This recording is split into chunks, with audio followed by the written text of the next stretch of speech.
আমার ওই গাছের আমগুলো আমাকে দিতে হবে। হ্যাঁ, আচ্ছা, তাহলে ঠিক আছে।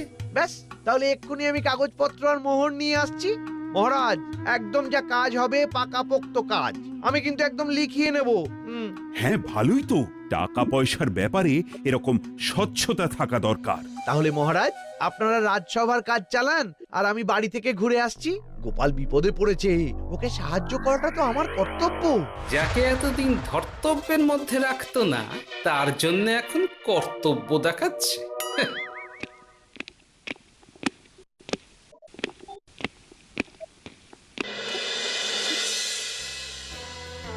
আরে কি তুমি এত তাড়াতাড়ি চলে এলে কেন?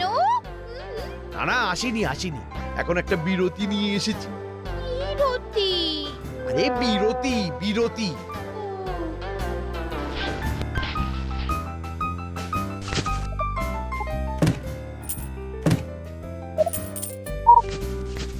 এই তুমি মোহন নিয়ে কোথায় যাচ্ছ?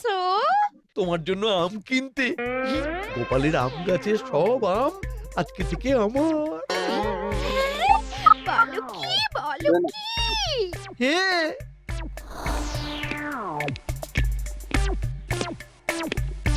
মহারাজ, কাগজপত্র আর মোহর সাথে করে নিয়ে এসেছি।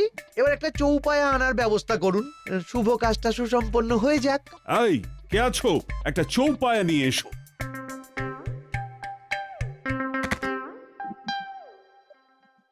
আমি গোপালকে 50 মোহর দিলাম, তার বদলে গোপালের আম গাছের সব আম আজ থেকে আমার। বেশ, হ্যাঁ, আপনারা সবাই কিন্তু সাক্ষী রইলেন। হ্যাঁ হ্যাঁ হ্যাঁ।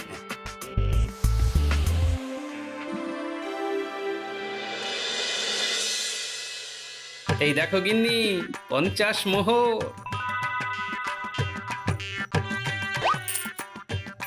কি করে পেলে? ও সব জেনে তোমার কি হবে? তোমার কথা রেখেছি, এটাই বড় কথা। আমি কাল